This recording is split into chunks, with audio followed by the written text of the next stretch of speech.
What's up, ladies and gentlemen? One and only James Williams, Dog Waters, and I'm back. And I need you to understand a few things. This weekend has been a weekend of victory, is the best way to put it. A weekend of victory for America, a weekend of victory for the campaign of Donald Trump, and a weekend of meltdown for the mainstream media. And now I'm going to say this now before we get rolling.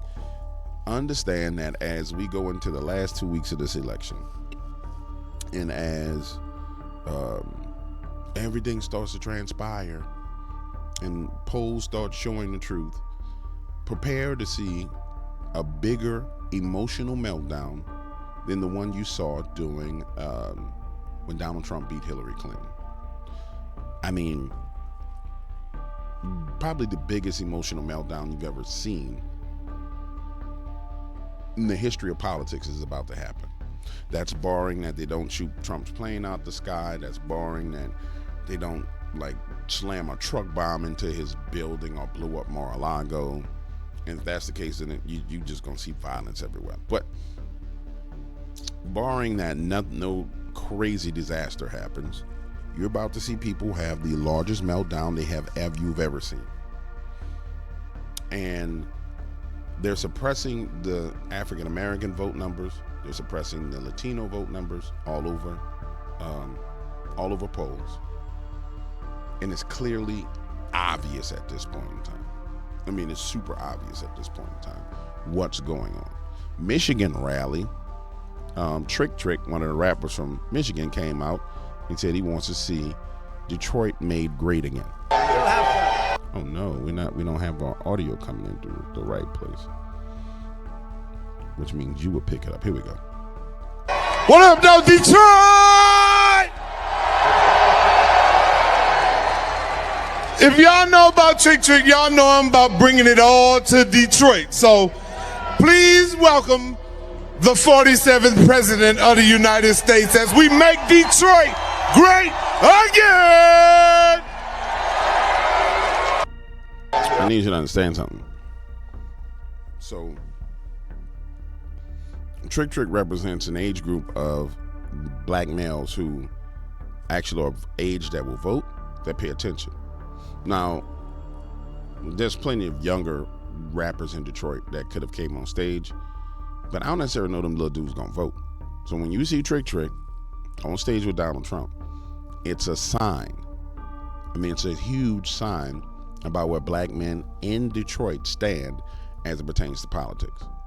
Now, the next thing that happened this weekend that I thought was absolutely amazing was Donald Trump working the fries at McDonald's. We're going to start with MSNBC losing their mind. MSNBC host Barbara Lee slams Trump for McDonald's visit. No logic to it.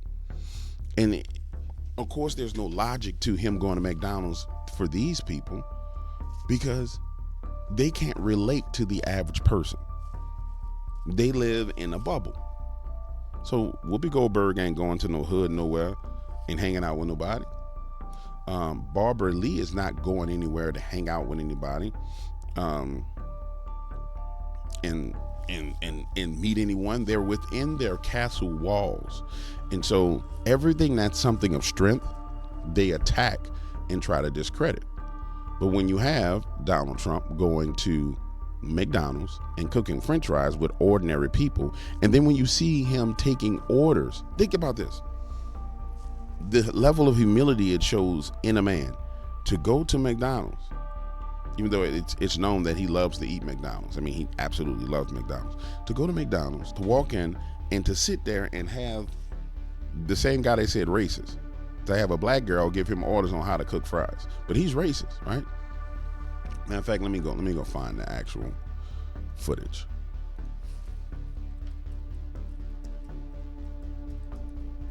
This is what destroys these people, because it's hard for them to keep their narratives in place. All right, so watch this. Make sure this is showing to you guys. All right, so this person is black, but I thought he was a racist. I thought he was a racist. Does racists take orders from how to cook fries from niggers? Huh? I thought he was a racist. Huh? Standing up, right? Correct. Joe. You're an expert at this, huh? Yes. How long have you done this? How long have you been? I've been working with McDonald's 10 plus. 10 plus. Wow. All different jobs. Yes. She doing a good job? Does an excellent job. She better, right? Does an excellent job. She's beautiful. Let's go. So that's the racist right there, right? And here's the thing. This is what they do. They can't, if a person goes and watches this footage right here for themselves. Let me take this microphone off of here, because I like to do crazy stuff. Everybody want to be, yeah, I feel like I'm on stage right now. If a person goes and sees this footage for themselves, then they're going to draw their own damn conclusion. You can't help but draw your own conclusion when you see this going on. You draw your own conclusion and say, hey, damn, well, Donald's at McDonald's, and Donald's seemed like he's having fun at McDonald's. Watch. All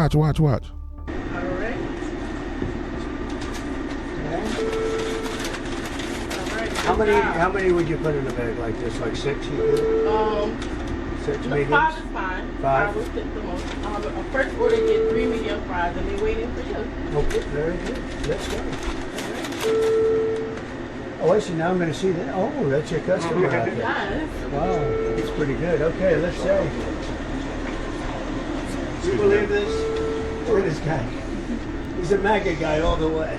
Okay, so for his first order, yep. Oh, well, that's a good-looking group. Hello, everybody. This is not. The racist dude went to McDonald's with the black girl, and she real black. Look at that nappy hair right there. That's just real black right there. Not a normal situation. And took orders from her. Look at that. She need to go wash her hair. But the point I'm making is, I thought he was racist. So the news media has no choice but to say these kind of things. And here they go. I mean, if you're on his campaign, and I know you are certainly not, I'm not making any implication of that, but what is the logic behind this, going to a McDonald's? I mean, we know the guy likes Big Macs and filet of fish, and he's used the word love to describe the way he feels about the food there before. But what's this about? Stephen Chung has it right. MSNBC says work at McDonald's is bizarre and strange. This is how Kamala Harris and elites think of everyday Americans who work every day. I didn't mean to do that. Gets quitted. He's right. And that was the point I was trying to make when I led into this. They can't relate to you in any way, shape, or form because they're your rulers. Even the media thinks they're your rulers.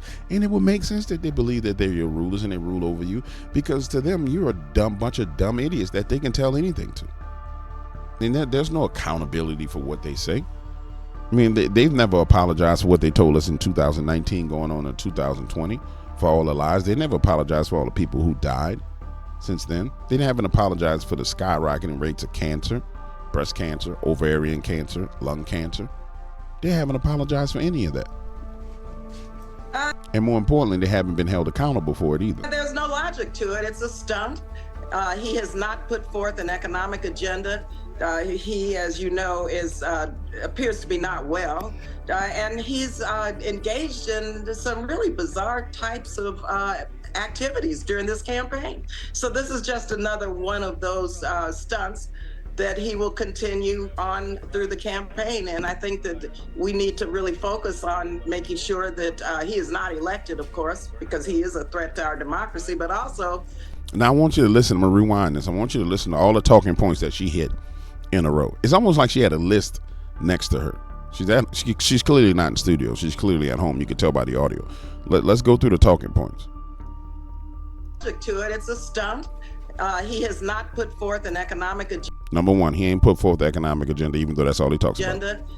He, as you know, appears to be not well. Number two, he's not well. And he's engaged in some really bizarre types of activities. He's weird and does bizarre activities during this campaign. The last but not least, he's a threat to America. So this is just another one of those stunts that he will continue on through the campaign. And I think that we need to really focus on making sure that he is not elected, of course, because he is a threat to our democracy, but also.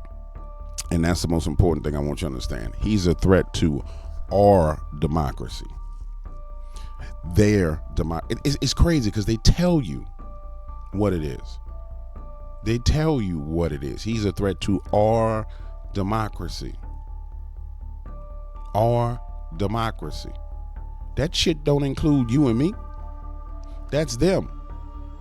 He's a threat to, let's translate. He's a threat to our rule, our sway, our power, our control. It's why you see the 200 people that endorsed Kamala Harris, the rhinos that went over to endorse Kamala Harris, because they had a democracy. Their democracy. People sit there and say, DW, you dumb. It's the right wing, left wing, same bird. It's the same bird, right wing, left. Well, that bird that you're talking about, yeah, you ain't wrong. You just don't realize it's two damn birds. There's right wing, left wing, same bird, with the mouth being the media and the body being the donors. And then there's this other bigger bird over here that he's the mouthpiece for.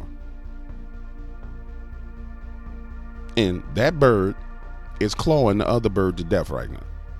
That bird is swooping down and biting on the neck of the right wing, left wing bird and killing it right now.